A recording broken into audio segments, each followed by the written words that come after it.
ಆದರೆ ಕೆಲವರು ಸರ್ಕಾರದ ಮೇಲೆ ಏನೂ ಮಾಡಿಲ್ಲ ಅನ್ನೋ ರೀತಿಯಲ್ಲೂ ಕೂಡ ಮಾತಾಡಿದ್ದಾರೆ. ಅವ್ರಿಗೂ ಟೀಕೆ ಮಾಡಿರತಕ್ಕಂಥವ್ರಿಗೂ ಕೂಡ ಧನ್ಯವಾದಗಳು. ಒಳ್ಳೆ ಉತ್ತಮವಾದಂಥ ಸಲಹೆಗಳು ಕೊಟ್ಟಿರ್ತಕ್ಕಂಥವ್ರಿಗೂ ಕೂಡ ಧನ್ಯವಾದಗಳನ್ನು ಹೇಳಲಿಕ್ಕೆ ಬಯಸ್ತಾ ಇದ್ದೇನೆ. ಆಮೇಲೆ ಈ ಸಾರಿ ಒಂದು ವಿಶೇಷ ಏನಪ್ಪ ಅಂತಂದ್ರೆ, ಅಸೆಂಬ್ಲಿ ಪ್ರಾರಂಭ ಆದಂಥ 2ನೇ ದಿನನೇ ಉತ್ತರ ಕರ್ನಾಟಕದ ಬಗ್ಗೆ ಮಾತಾಡಲಿಕ್ಕೆ ಪ್ರಾರಂಭ ಮಾಡುತ್ತೆ. ಬಹುಶಃ 2006ರಲ್ಲಿ ಪ್ರಾರಂಭ ಆಯ್ತಲ್ವ ನಮ್ಮ ಅಸೆಂಬ್ಲಿಯಲ್ಲಿ ಉತ್ತರ ಕರ್ನಾಟಕದಲ್ಲಿ.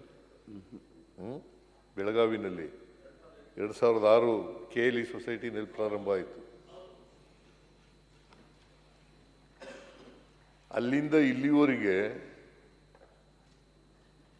ಅಸೆಂಬ್ಲಿ ಶುರುವಾದ ದಿನ 2ನೇ ದಿನ ಅರ್ಜನ್ ಆಯಿತು. ಬಹುಶಃ ಅವತ್ತೇ ಪ್ರಾರಂಭ ಆಗ್ತಿತ್ತ ಏನೋ, ಅರ್ಜನ್ ಆಗೋಯ್ತು. ಮೇಟಿಯವರು ಸತ್ತದ್ರಿಂದ ಅರ್ಜನ್ ಆಗಿತ್ತು, ಸಿಟ್ಟಿಂಗ್ ಮೆಂಬರು ಸತ್ತದ್ರಿಂದ.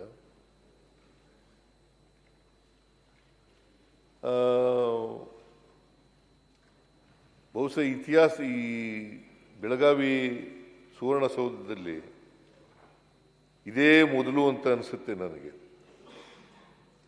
ಮೊದಲನೇ ವಾರನೇ ಪ್ರಾರಂಭ ಆಗಿ ಇವತ್ತು ಕೊನೆಯಲ್ಲಿ ಉತ್ತರ ಕೊಡ್ತಾ ಇದ್ದೀನಿ.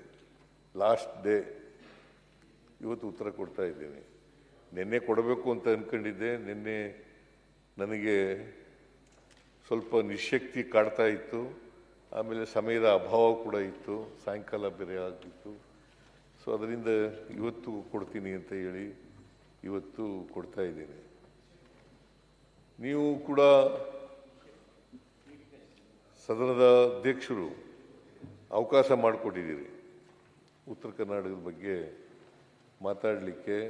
2ನೇ ದಿನನೇ ನೀವು BScನಲ್ಲಿ ಹೇಳಿದ್ರಿ, ಮೊದಲನೇ ದಿನನೇ ಮಾಡೋಣ, ಪ್ರಾರಂಭ ಮಾಡೋಣ ಅಂತ ಹೇಳಿ. ವಿರೋಧ ಪಕ್ಷದವರು ಹೇಳಿದ್ರು, ನಾನು ಹೇಳಿದೆ ನಾವು ರೆಡಿ ಇದ್ದೀವಿ, ಉತ್ತರ ಕರ್ನಾಟಕದ ಬಗ್ಗೆ ಚರ್ಚೆ ಮಾಡಲಿಕ್ಕೆ ರೆಡಿ ಇದ್ದೀವಿ ಅಂತ ಹೇಳಿದೆ.